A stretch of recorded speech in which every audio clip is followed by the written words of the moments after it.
Esta semana tenemos el placer de entrevistar al padre Luis Fernando de Prada, sacerdote y director de Radio María España. Estos días ha estado en Menorca para asistir a la ordenación episcopal de Monseñor Gerardo Villalonga, el nuevo obispo de Menorca, y ha aprovechado la ocasión para tener un encuentro con los voluntarios y los oyentes de Radio María de nuestra isla.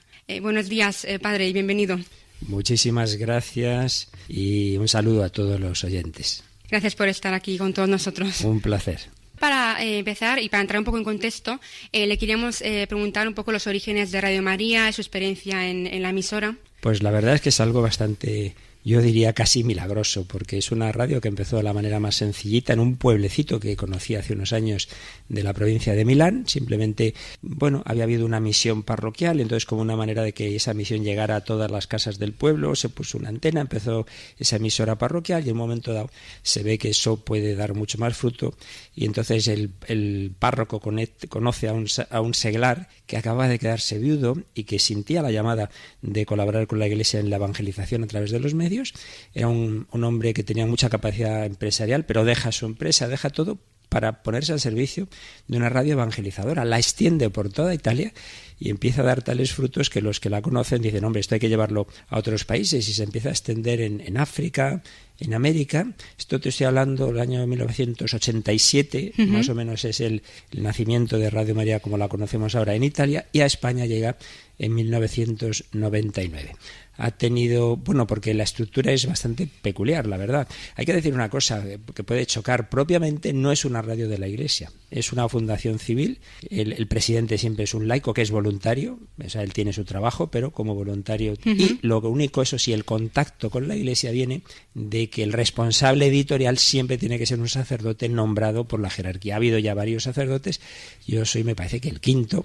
Y es curioso porque yo nunca imaginaba estar en algo así, pero es verdad que mi anterior destino fue capellán de la Facultad de Humanidades y Ciencias de la Comunicación de la Universidad San Pablo CEU en Madrid, lo cual me fue preparando, ¿verdad?, para esta aventura apasionante. Y yo pienso, hombre, que la Iglesia tiene y debe tener todo tipo de medios, ¿no?, tanto escritos como audiovisuales, y todo es necesario, los medios generalistas, pero también los medios temáticos, ¿no? Y concretamente Radio María se define no solo como radio directamente religiosa, sino radio evangelizadora que llama a la conversión y con un especial carisma mariano. Y en cuanto a mi experiencia, pues si te digo la verdad, es asombro porque aquí constantemente palpamos los milagros de que una radio con pocos medios, con un personal muy reducido en comparación con otras emisoras que emiten 24 horas los 7 días de la semana, sin embargo nos llegan infinidad de testimonios del bien que hace Radio María. Y en ese sentido, ¿cuál es la función evangelizadora y social de Radio María?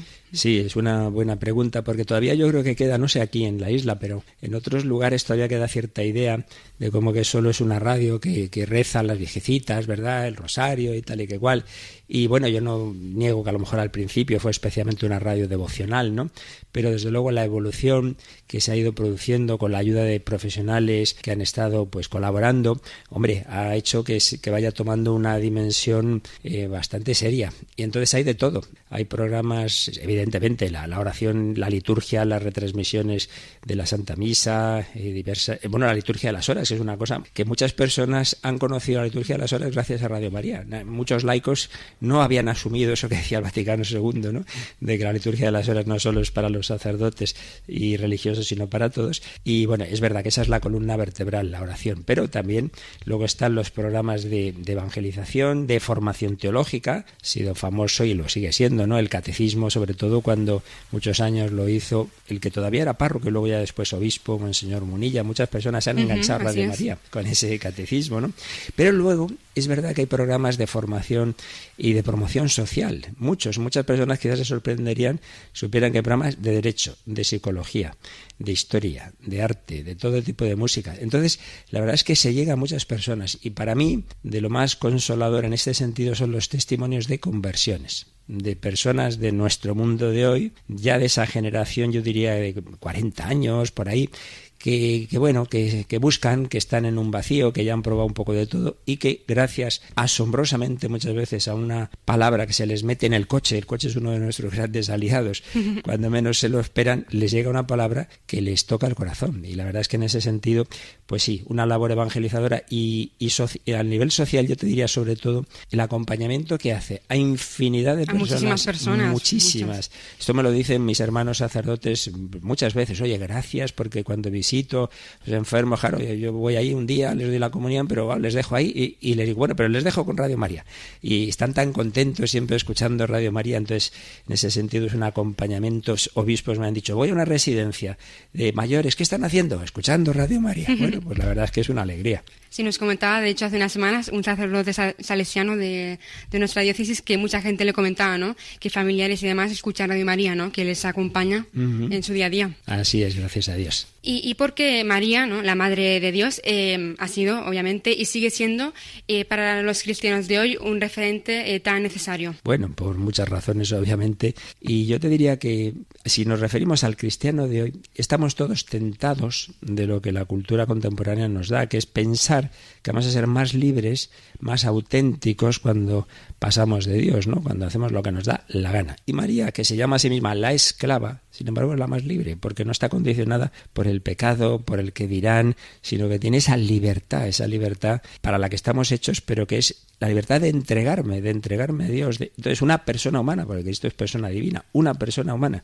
fiel totalmente, nos enseña dónde está el verdadero camino de la realización, de la felicidad y de la entrega. Entonces, sin duda, y lo vemos, ¿no?, constantemente, como muchas personas se acercan a Dios a través de María. ¿Y qué valora de los profesionales y los voluntarios de Radio María? Bueno, pues en primer lugar, los propios profesionales, esto es bonito, yo te diría la inmensa mayoría, bueno, primero somos pocos, porque ya digo que sí, hay muchas emisoras que hay dos cosas que les cuesta creer de Radio María. Cuando hablamos con las grandes emisoras nacionales hay dos cosas que les cuesta creer. Algunos que dicen, no puede ser.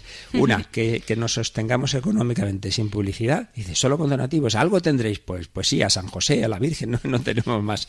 Y lo otro que también les cuesta creer es que con una plantilla pequeñita, pues eso, podamos emitir 24 horas, los 7 días de la semana, todo el año. Y repitiendo un poquito, hay algo de repetición, pero bastante poco.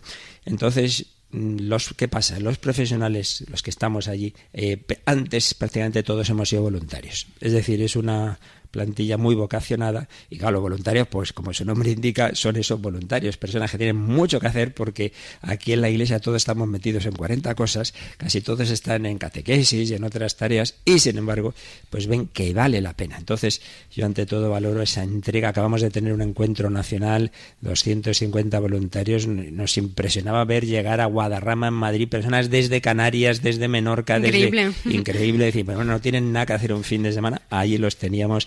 Realmente impresionante porque ven que vale la pena ese esfuerzo. Al final sois como una familia, ¿no? Sin ninguna duda. Y ya para ir acabando, el padre ha vivido, ¿no?, estos días la ordenación episcopal de Monseñor Gerardo Villalonga, como hemos comentado al principio, nuevo obispo de Menorca, con quien coincidió en una época de formación pastoral y con quien tiene una amistad desde hace años, si nos quiere comentar un poco ese aspecto. Bueno, pues sencillamente los dos tuvimos la gracia de ampliar estudios en Roma. Para empezar, los dos nos ordenamos el mismo año, 1987, y a mí me destinaron en 1990, 3 años por tanto llevaba ya de sacerdote, a estudiar teología espiritual. Y él, no recuerdo si estaba ya o llegó ese mismo año a hacer derecho canónico.